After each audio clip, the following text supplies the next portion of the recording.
നമസ്കാരം. ജനങ്ങൾക്കായി ചെയ്യാവുന്നതെല്ലാം ചെയ്ത ശേഷം അവരെ നോക്കി കൊഞ്ഞണം കുത്തുന്ന ശൈലിയായിരുന്നു പിണറായി വിജയന്റേത്. തന്റെ ആ ശൈലി കാരണം ഭരണം പോലും ജനങ്ങൾ തിരികെ വാങ്ങി. എന്നിട്ട് പറഞ്ഞു, ഇനി താമസിക്കേണ്ട, വേഗം വീട്ടിൽ പോയിരിക്കാം എന്നായിരുന്നു. സംഭവത്തെക്കുറിച്ച് അരൂർ ഏരിയ കമ്മിറ്റിയിൽ വ്യാപകമായ വിമർശനം ഉയരുകയാണ്. അതായത് തെരഞ്ഞെടുപ്പിൽ തോൽവി പാർട്ടിക്ക് സമ്മാനിച്ചത് മറ്റാരുമല്ല, പിണറായി വിജയനാണ്. അപ്പോൾ മൈക്കിന് മുന്നിൽ നടത്തിയ അഭ്യാസവും വീട്ടിൽ പോയി ചോദിക്കാൻ പറഞ്ഞതും ചെറ്റപ്രയോഗവും ജനങ്ങളെ പാടെ അങ്ങ് അകറ്റി. ഇതെല്ലാം കൂടെയുള്ളവർ പോലും മറിച്ച് ഓട്ടുകുത്തുന്നതിലേക്ക് എത്തിച്ചു എന്നാണ് വിമർശനം. പിണറായി വിജയനെ MLA സ്ഥാനം രാജിവെപ്പിച്ച് കെ ശൈലജയെ മത്സരിപ്പിച്ച് വിജയിപ്പിച്ച് പ്രതിപക്ഷ നേതാവാക്കണം എന്നതാണ് ഇപ്പോൾ CPM തലയോലപ്പറമ്പ് ഏരിയ കമ്മിറ്റിയിൽ ഉയരുന്ന ആവശ്യം. പി ജയരാജന് അനുകൂലമായി പാട്ട് വന്നപ്പോൾ എതിർത്ത നേതൃത്വം പിണറായി വിജയന് വേണ്ടി പാട്ടുണ്ടാക്കിയപ്പോൾ മൗനം പാലിച്ചു.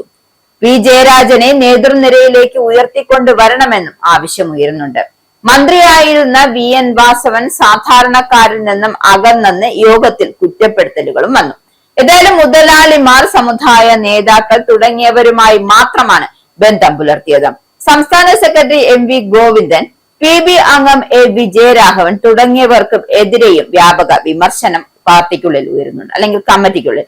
തോൽവിക്കു കാരണക്കാരനായ പിണറായി വിജയന് പ്രതിപക്ഷ നേതാവായിരിക്കാൻ ഒരർഹതയുമില്ല എന്നും സ്ഥാനം ഒഴിഞ്ഞ് മാതൃക കാട്ടണം എന്നാണ് ആവശ്യം.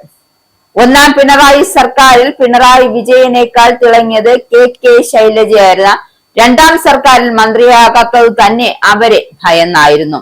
പുതിയ തിരഞ്ഞെടുപ്പിൽ അവർ ജയിക്കരുതെന്ന് തന്നെ കണക്കാക്കിയാണ് പേരാവൂരിൽ മത്സരിപ്പിച്ചത്. ജനങ്ങൾക്ക് ഇഷ്ടമുള്ള കെ ശൈലജയെ പോലെയുള്ള നേതൃത്വത്തിൽ എത്തിച്ചാൽ, അല്ലെങ്കിൽ അവരെ പോലെയുള്ളവരെ നേതൃത്വ നിരയിൽ എത്തിച്ചാൽ മാത്രമേ നഷ്ടമായ ജനവിശ്വാസം തിരിച്ചെടുക്കാൻ സാധിക്കുകയുള്ളൂ. PK ശ്യാമളയുടെ സ്ഥാനാർത്ഥിത്വം തളിപ്പറമ്പിൽ മാത്രമല്ല എല്ലാ മണ്ഡലങ്ങളും പ്രതിഫലിച്ചു.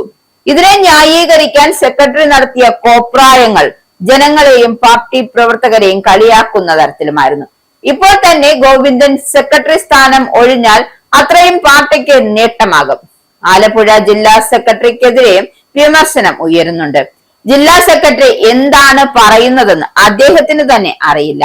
പല കാര്യങ്ങളുമായി തന്നെ പ്രാദേശിക നേതാക്കളുടെ മേലെ കുതിര കയറാൻ മാത്രമാണ് സെക്രട്ടറിക്ക് അറിയാവുന്നത്.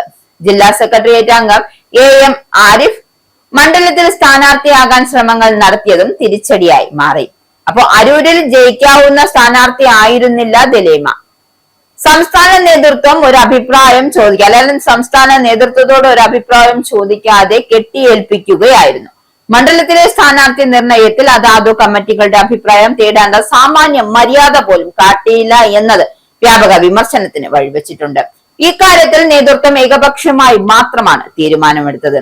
ഏരിയ കമ്മിറ്റി പരിധിയിലെ ചെറുത്തല മണ്ഡലത്തിലെ ഭാഗങ്ങളിൽ LDFന് വലിയ മുൻതൂക്കം നേടാനായി. എന്നാൽ CPI-ക്കാരനെങ്കിലും P പ്രസാദിന്റെ ജനങ്ങളെ ആകർഷിക്കുന്ന ശൈലി മാതൃകയാക്കണം.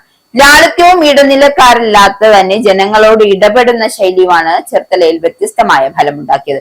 എന്തായാലും ഇനിയും പാർട്ടിയുടെ നയങ്ങളും അല്ലെങ്കിൽ രീതികളും മാറ്റി ചിന്തിച്ചില്ല എങ്കിൽ വീണ്ടും പാർട്ടി താഴേക്ക് അല്ലെങ്കിൽ നിലം പതിക്കുകയേ ഉള്ളൂ എന്നും അവിടെ നിന്നും ഒരു ഉയർത്തെഴുന്നേൽപ്പ് അസാധ്യമാകും എന്നാണ് കാര്യങ്ങൾ കാണിച്ചു തരുന്നത്.